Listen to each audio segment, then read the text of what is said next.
What's going on, guys? This is Jake. Today I wanted to talk about a special guitar I've had in my collection now for about 5 or 6 years. This guitar here, 1979 Dean V Standard. It's a very, very cool guitar. Really, I got on YouTube and the web and certain forums, and I was very surprised to see that there's actually very little that's been discussed on these type of guitars. Really, what we're talking about here is vintage Deans from about 1977 to 1984. So this guitar, I've had it in my closet in its case for a couple months. I don't really play it very often, but it's a really cool guitar and it sounds fantastic. And pulling it out, with the whole sort of thing that's been going on with Dean and the lawsuit from Gibson, sort of got me thinking about this guitar, and I pulled it out, and it's a very cool guitar. It sounds really good, and I wanted to talk about it today. So we got this 79 Dean here, but what we're really going to do, my plan with this video is to talk about this guitar specifically, but also, more importantly, talk about specifications for these guitars from 77 to 84. Sort of might reveal some more information, things to look for if you're planning on buying one. If you're not sure, if you're new to vintage Deans, this is the perfect video for you. So going back all the way to, the late 70s, 1976, 77, before Dean got really into the market and started manufacturing with a factory. You had the Norland Industries era, which owned Gibson, was the parent company of Gibson at that time. And you had Fender, which was owned then by CBS. And, by 1977, 78, a lot of those guitars, in terms of quality, weren't as good as they had once been in the 50s and early 60s. And so, you had these guitars like the Gibsons, that were coming out. They had 3-piece necks, 5-piece tops that didn't really match, and, multiple piece bodies, And by the way, I love those guitars. They sound excellent for certain types of music, and I really just consider them apples to oranges when it comes to the old Gibsons. And so you had that sort of going on with these big companies, and you had all these other companies that were coming out with these other sort of copies for Gibson and Fender, and they were, in many ways, superior quality guitars. 2-piece tops, 1-piece neck, stuff like that.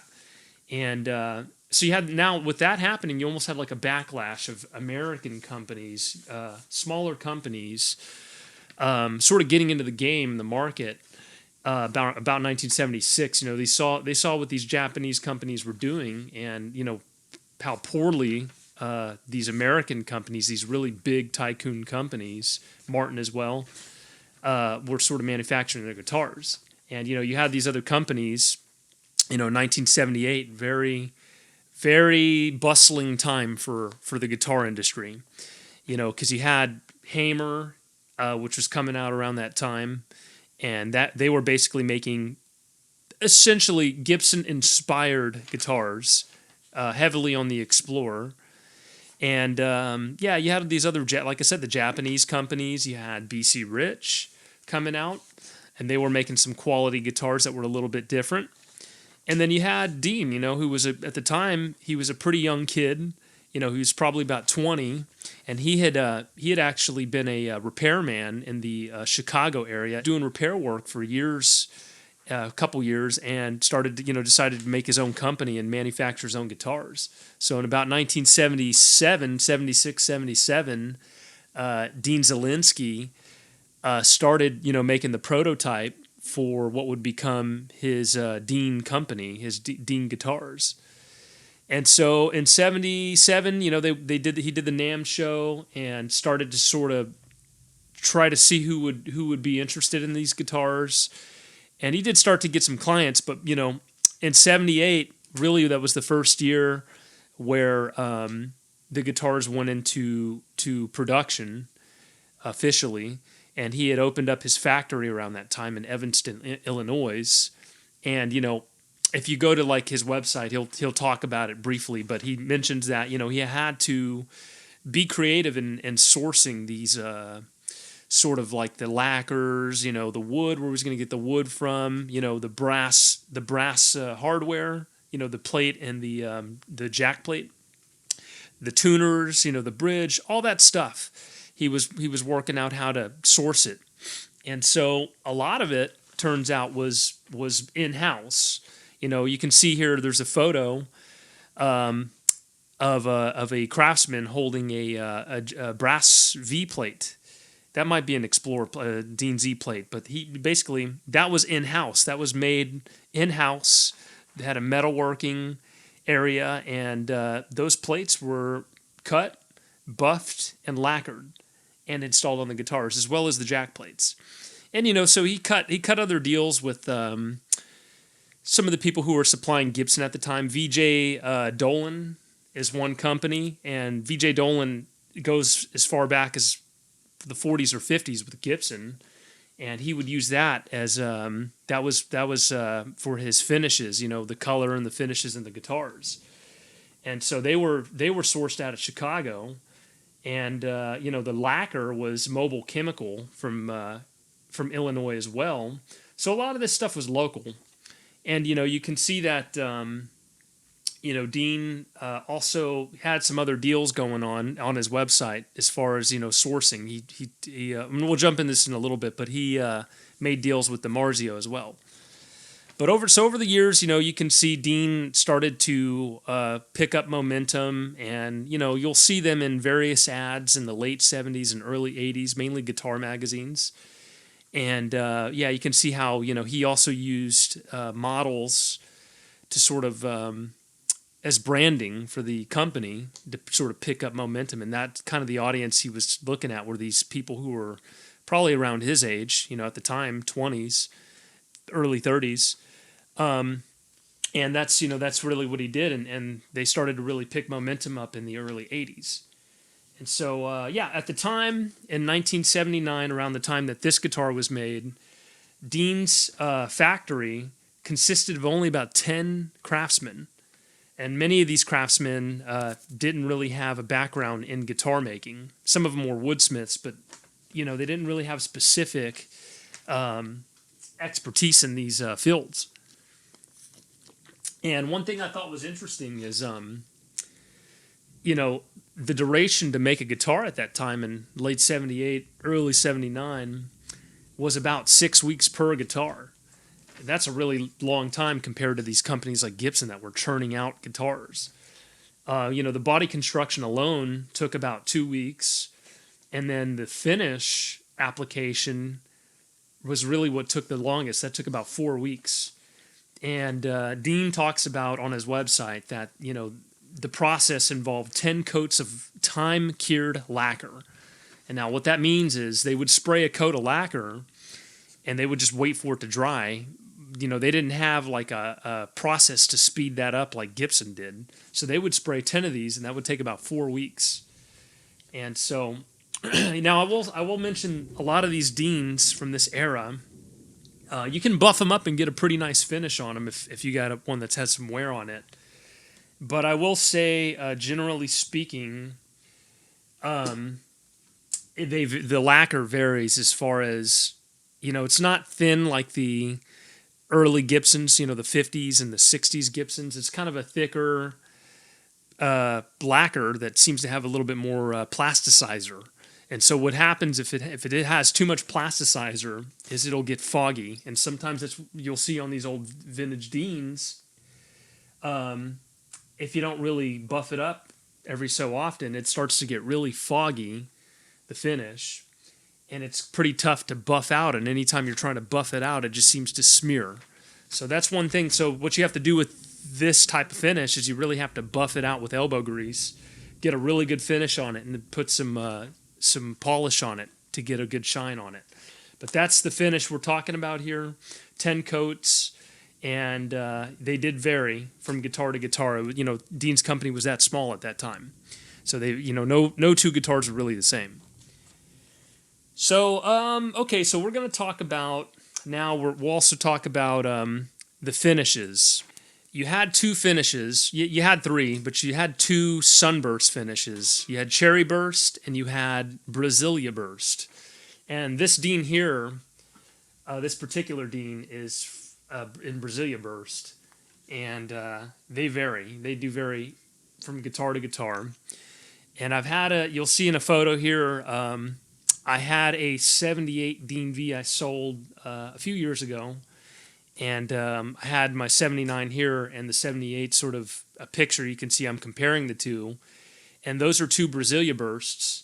And yeah, you'll see that they're very similar, but they are a little bit just slightly different because at that time, you know, it was very unique and case-by-case basis with these guitars. And so here in this next photo, you'll see three pictures of some Dean Zs, all with Brasiliaburst finishes. And you'll see in 78, there's two 78s on the left, and the two on the left are pretty similar. They have a very red finish, and, you know, fades to a darker color on the outside. But in 79, it's completely different. It's almost a tobacco burst. And they're all called Brasiliaburst. So I talked to Dean Zelinsky about this via email, and Dean said that these were essentially shot, you know, however he was feeling on that day. You know, they would mix the lacquer up and he would shoot it and he'd have his guys spray it. And the color Brasiliaburst was really just kind of defined on a day-by-day basis. So I'm assuming by 79, the one on the right's a late 79. So by late 79, the color had been standardized to be more of a tobacco burst, which is more reminiscent of the 77 Brasiliaburst you'll see at the NAMM show. And by the way, that 78 Brasiliaburst, early 79, was never in my observation, that finish has never been reissued. That finish has never been recreated by Dean or Dean Zelinsky. So yeah, very cool. One of my favorite colors, that particular era, late 78, Brasiliaburst, I think is one of the coolest colors. Now, one of the things about the Brasiliaburst from that era is the reds seem to really, really jump out on certain photos or certain lighting. The red really comes out, and perhaps that's why Dean didn't want to deal with it, is because it was too hard to photograph. Or maybe it was just too red. It came out too red in photos. And we'll talk about the other color here. It's Cherryburst. So this was again, a Cherryburst on the left. That's an old Dean V of mine as well from mid-79. And you see it's more of a subtle fade. It's got more of a fluorescent red on the outer edges and fades very gradually into more of an orangish kind of color on the inside. And yeah, there's way more reds in the paint than the one on the right. So the one on the right, which is basically what my Dean Z is from 81, really starts out with the same fluorescent red on the outer edges, but it's a very thin coat of red, and that fades to a brighter yellowish, sort of orangish yellowish color. And like I said, not a very subtle fade. You got that thin layer of red, and then it just goes to that color. So... and that's really what the color is, you know, you'll see on Dean's today. So you'll see Dean reissuing, you know, for the most part, you'll see Dean's being reissued in that color. Now that brings me to the next picture here. We got the Dean Z on the left from 79, the same kind of color I'm talking about, the subtle red fading into an orangish color. And then you got the one on the right, which is a more recent Dean Custom Shop reissue. It's called the Patents Pending model. Patents Pending referring to the back of the headstock for these early Deans. It's a pretty accurate finish for a Cherryburst, but I would recommend anybody who's thinking about getting an old Dean, can't find one, this would definitely be a suitable substitute for that need. And they're kind of expensive. They're about $3,200, about $3,000. But they're very good guitars, I'm sure. I mean, everything I've seen from these guitars, the Patents Pending model, seems to be very spot on, very accurate. It's about as close as you're going to get to the real thing. So the next thing I want to talk about here is the Dean headstocks from this era. This goes for all models: the Dean ML, the Dean Z, and the Dean I guess Cadillac or E-Lite. But yeah, so the first series was issued. So basically, the Dean V and the Dean Z and the ML were introduced in 1977, and in '77, the headstock was much larger than later variations of the models. The headstock on the very left, you can see, is referred to as the Series 1 Big Fucking Headstock. And it is a pretty big headstock. And, you know, it's cool. In my opinion, I personally like the next one, the Series 2, more. But the Series 1 was really just, it was kind of Dean sort of trying to get the design right. And that was the first iteration. Really considered by many to be the first iteration of the headstock. And the Series 1, the big fucking headstock, only lasted from late 77 to mid 78. And changed over to Series 2A around serial number 665, somewhere around there. And we're talking mid 78. Series 2, you can see here that second headstock, there's two iterations. There's Series 2A and Series 2B. Now, the reason I have labeled them as such is because, just kind of jumping over to the next slide real quick, Series 2A, you can see, has the same size headstock as Series 2B. However, there's a couple of changes. Series 2A does not have a volute. And by Series 2B, they add the volute. Series 2B and Series 2B has these the changeover from the red side dots. We'll go to the next slide. The red side dots in 77 to 79 to the black side dots up to 84. That is also something associated with the Series 2B change. And then the last thing that I noticed, and we'll go ahead and we'll talk about this a little bit later, but the neck shape is also different. So going back to the headstocks, so you had Series 2A and B. Series 2A really being from mid 78 to about mid 79, and Series 2B being from mid 79 to about 1980, 81, late 81. So late 81 to about 1983 was Series 3 headstock. And you can see it's quite a bit smaller, but it keeps the same general shape. And then the last one, Shrimp Fork headstock, is the last real iteration of the original USA Deans. And that is basically 83, 84. Now, the reason I believe Dean changed the headstocks over the years is a lot of the headstocks were breaking during shipments to, dealers or customers. And it's probably just something Dean was, he was trying to get the design right. And he didn't want to probably deal with it anymore. All these broken headstocks. It was probably costing a lot of money. So I think that's part of the reason that eventually, you saw these sort of changes, these variations in the neck size, the neck shape, and the headstock. So if you're going to go for a Dean, in my opinion, I would probably recommend the Series 2B and the Series 3. Series 2B and Series 3 have the same neck shape, which is like a slight V carve, and it's a thin neck, but it's not too thin. So I want to just kind of recap briefly. The Series 1 is probably the thinnest neck out of all of them. The nut width, based on my research, it varies anywhere from 1 1/2 to 1 5/8 of an inch.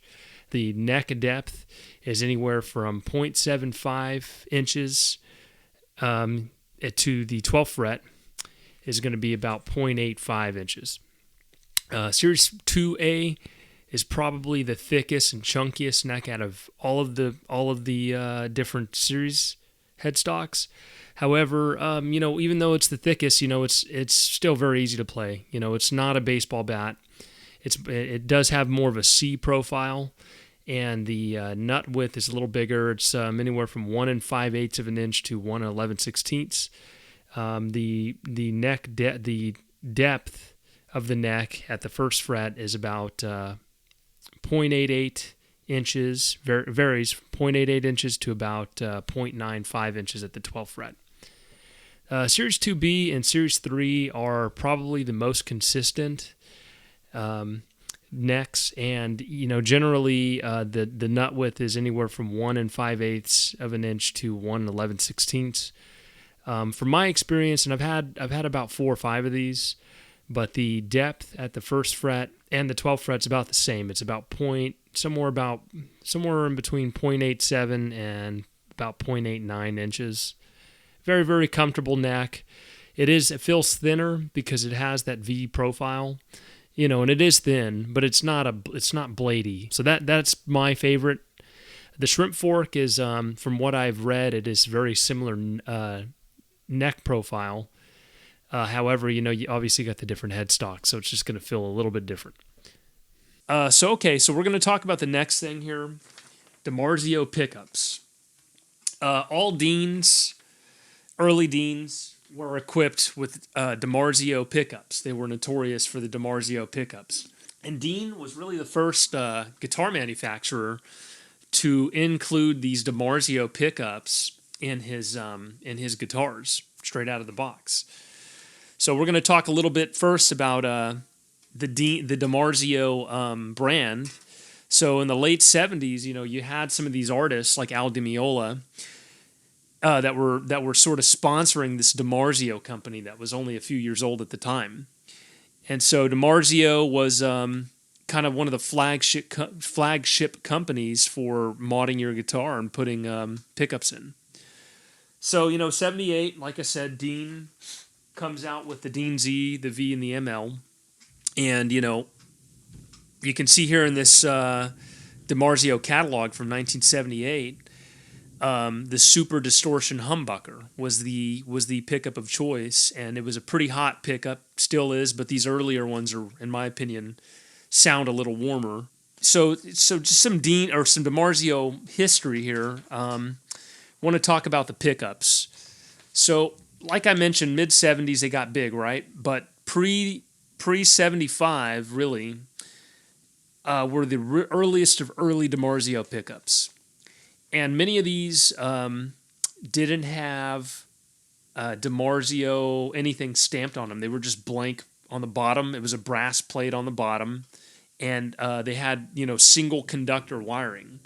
So you'll see here in this slide, 1975 to 1976, you see the appearance of DiMarzio pickups stamped on the bottom. And as I mentioned, it just had a braided single conductor coming out of the pickup, which is one wire. You ground the shielding, the braided shielding, ground that to the potentiometer, and the one conductor is basically grounded to one of the terminals on your potentiometers. Now, a little later on, after 76, DiMarzio would change this design. We'll say about 77, he would change the design and shorten the legs. The brass feet would become a little shorter, still maintaining what we call the square tab. You'll see the layer on the outside, the little the feet, basically. They're more rectangular shape, but collectors call it a square tab. And that's how the guitar is basically mounted, or the pickups are mounted into the guitar. But he also changed the braiding, and he changed the conductor to be a dual conductor at this time. So, and Dean, around this time, 77 to 79, these are the type of pickups you're going to see in the earliest Deans from 77 to early 79. Now, Dean was also using pretty much everything. He was using the pickup rings were DiMarzio. He was also using potentiometers that were branded by DiMarzio. They were made by CTS, and we'll get into that in a little bit. But he was using a lot of parts from DiMarzio at this time. The knobs, I believe, are from DiMarzio as well. And he would maintain that throughout the entire run of the early Deans. So by 79, Dean's making the guitars, but also DiMarzio's changing their specs as well. And you'll see this manifest itself in a lot of the Deans from late 79, mid to late 79. So the pickup, the DiMarzio pickup, this is the, the super distortion pickup. You would see some changes in mid 79. It would maintain the square tab, but the wire coming out of the pickup was like a black plastic, had the black tubing that was sort of, shrunken tubing to protect the two conductors. That was something that was a change from the prior braided wire that was coming out of the pickup. And then from somewhere around 1980, the feet of the pickups changed to a triangle tab. And so that was like the big change, right? So 80 to 83, this is how the design stayed. And then I guess post 83, the pickup, the super distortion may have changed to a 4-conductor, allowing for a simpler installation of coil tap. So you can coil tap your guitars, get that Strat sound. But, so going back, so I guess my camera cut out. So going back to DiMarzio here, the parts here, you would see the potentiometers installed. And if you open up the back of your Dean, your old Dean, one thing to look for in the back of the Dean here is the pots, and to make sure they have DiMarzio pots. That's a good way to tell that this is original spec and it's original from the factory. Now, what you're looking for here is obviously on the top of the potentiometer, the casing is going to have DiMarzio stamped. It's going to be DI space Marzio stamped on the top of the casing. And then you're going to see what should be 500K. These pickups were hot, and in order to support that, the potentiometer installed was usually it was almost always a 500K. But you're going to see a number like 137, which tells you it's made by CTS. That is the code, and I'll pan to a photo of some of the different codes you might see for different manufacturers. But that's the manufacturer code for CTS, followed by, in this particular example, 78. So 137, 78. 78 means 1978. And then the next two numbers, they might be 08 or 14. That's going to be the week in the year. So if it's 137, 7814, that means the pot was made by CTS in the 14th week of 1978. So DiMarzio really just, they just put their brand on the casing. That was really it. But DiMarzio was really using CTS to manufacture their pots from 1977 to about 81. After 81, maybe in 81, probably around the time Centralab was bought out by Philips, you start seeing DiMarzio pots stamped with the manufacturer code 134. And 134, sure enough, stands for Centralab. And there's a couple of ways to tell that also that it is a Centralab pot as opposed to a CTS. The biggest thing is, so if you're looking at the picture here with me on slide 20, the biggest thing, like at the top, you'll see the CTS, the terminals. You can see the terminals with the wires coming out. Well, what's attached to the terminal is what they call a phenolic wafer. I call it a terminal board. It's kind of like the brownish thing popping out. Well, CTS tend to have more of a squared off phenolic board, as where the later Centralab pots have more of a rounded phenolic wafer. You can see here Gibson was also using CTS pots at this time in the mid-70s. And that was most likely how Dean got his deal, because a lot of the early stuff, he was working out like the bridges and stuff. Dean was using bridges mainly made by branded by Gibson and made by Schaller from 1977 to 84. That doesn't mean, however, that he wasn't varying from that. Matter of fact, in mid-79, early to mid-79, there was a very small period, and this Dean's V here is actually a good example. This is in early 79. There was a small period of time where Dean had lost his deal, his source to get the Schaller bridges, and was using Ibanez bridges. He had somehow got a deal with maybe an Ibanez rep, and was putting these Ibanez bridges on his guitars. Just a very brief period of time, you'll see Dean's with an Ibanez bridge installed. And it's very similar, you can see here in this photo of the catalog, very similar to a Schaller bridge. The biggest difference is the anchor. The anchors are bigger, they're a little wider, and because to make and also the adjustable screws that are flush with the bridge. That way you don't really have to take the strings off to adjust the bridge. You could just get a slot screwdriver and adjust the bridge. So the next photo shows my Dean here. It's a close-up of the Ibanez bridge. You can see here.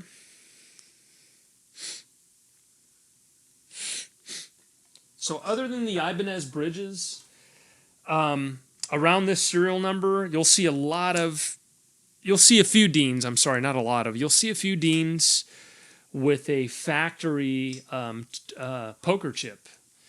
You know, your toggle switch ring that has the rhythm and treble on it. And I suspect it's an Ibanez because, you know, this particular toggle switch ring is a real thin plastic. Something the Ibanez was making. Now, Gibson was just a little thicker. And I don't know why Dean had done that on his guitars. Perhaps it was just something he was trying to, you know, he's experimenting with different designs, and it was just one thing he was trying on the guitar. And personally, I don't like the look of it. This guitar came with one. I took it off because I didn't really dig the look. But some of these Deans you might see with these toggle switch rings, don't necessarily think it's not original. There's a pretty good chance if it's from this period that it is original to the guitar. This is a Dean that I had a couple of years ago, and this still had the masking tape in the cavity to sort of seal off what looks to seal off the truss rod installation. I'm not going to say it in a negative way. It's not a negative way, but I just mean you'll see it in like a very small time sort of primitive techniques used, and you know, by mid '79, you might see things like tag numbers on the inside of the cavity. This one here, you'll see 462 is a pretty early tag number, and some of these tag numbers you'll see in logbooks. And I believe what Dean used these for is just to track the guitar. It was just sort of a unique identifier to the guitar, other than the serial number, that told you where the guitar was going to or getting shipped to, what the specs were on the guitar, you know, the serial number, the finish, just stuff like that, the model, stuff like that. And you'll see here also in the cavity written as CB, which means Cherryburst. And the other one would have been BB for Brasiliaburst. You also had black. You had some custom colors. So stuff like that you'll see in the cavities. And Dean at this time would put either both of his initials, DZ, or his last initial, Z, in the truss rod, underneath the truss rod cover. And that was probably till about late '79, somewhere around there, he stopped doing it. But just these early Deans have that initial, and that's something to look for. And you know, what I've read is the initial is really for sort of Dean's final inspection on setting the neck. You know, I guess at the time, you know, Dean wanted to personally ensure that these necks were being set properly for being set up out of the factory. All right, so the last thing I want to talk about, and I think it's pretty important, is the case. So a lot of these cases, you know, you're talking 77, 78, the cases differed. You know, the early ones were different, and they had different interiors. Some of them had silk velvet, and, you know, they were like a maroon color. But by mid-78, late 78, they pretty much were standardized to a black fur interior, and they'd really just, you can see here in the photo, they just have a single, like a 1x2 or whatever that is, piece of wood going across the top. That's basically the neck sits on top of. and it's just one little thin bar of wood. And yeah, you can see the body is pretty secure. You know, it's got padding all the way around the body. But I believe that support for the neck is really a culprit and was probably the main culprit for broken headstocks. You can see the photo here is a Dean. This is a Dean Z from '81. It's a Dean Z standard. And unfortunately, it was a guitar I bought a few years ago, and then it was shipped over to Alaska, and the headstock was unfortunately broken, and it was probably because the packer didn't do an extra, you know, he didn't really take extra precaution to pack the case and really make sure the case was padded. That's not necessarily his fault. I blame that on the construction of the case. Most guitars would have been fine just thrown in the case, you know, putting some slack in the strings and throwing in the case and putting in a box padded and shipping off. However, like I said, these cases, I believe, are kind of a weak design. And, you know, if they take too much impact or even just a little bit of impact, you know, with that little piece of wood sitting right beneath the neck, I think if it takes a little bit of impact, you know, really what takes the impact is the neck of the guitar.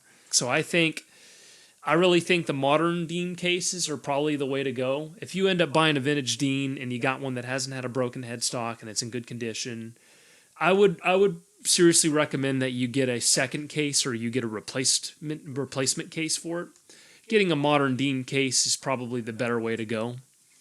And, you know, you can see in the photo there that it's got a lot more support at the upper area of the neck.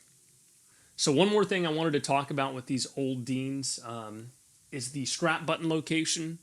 The Dean Zs are fine. They got a good location, but these early Zs here, or these early Vs, have a strap button. Well, you got one on the back, right? So this is the main spot. They stayed here throughout their production. But then you got one right here on the tip of the upper wing. And you know what? Honestly, it's kind of a pain in the ass when you're playing it live or when you're standing up and you have it hanging. A lot of times the V swings down. If the body is a heavier piece of wood, and I've had some Dean Vs that are a little heavier on the body and lighter on the neck, and it's fine if you got that. But if you got a nice balanced V or Z, if you got a nice balanced V like this one, which is a 6.5 pounder, it's going to have some balance issues with this strap button being right here. And now you can see in late 79 or mid 79, I guess, Dean decided to move the strap button to the inner area of the upper wing, and I think that was a good idea. If you put it there, you don't really have the same balancing issues as you would at this location. So that's just something to think about. If you have an old Dean, I don't necessarily recommend modding the Dean. You know, it being a 40-year-old instrument at this point, I don't exactly recommend you modding it. I just want people who are looking to buy an old Dean to kind of be aware of that. Especially if you're going to play it live, it's going to kind of be a pain in the butt. So that was the last point I want to talk about. I guess what we'll do is we'll get into some sort of playing here, and I'll run it through its paces. Just a couple different channels, you know, maybe some distortion, one example of distortion, crunch, and then clean. So yeah, hope you guys enjoyed this video, and here we go.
All right, guys, I hope you enjoyed this video. Just me sort of playing the Dean here. You know, I want to say with the Dean Vs and the Zs and all the vintage Deans I've had, just reiterate again that I have never played, I've never had a Dean that was hard to play from that era. They've always been very easy to play, and they've always been, fairly lightweight. You have to know that all these Deans from this era were handmade in a very small shop, and they were quality, very quality materials like ebony and maple and mahogany, and they were just very, very good instruments. And, at this time in 2019, a lot of those vintage Deans are still very cheap, to buy. Some of them are even cheaper than the reissues. And I absolutely recommend if you're just getting into the vintage guitars, I highly recommend that you pick an old Dean up if it's affordable.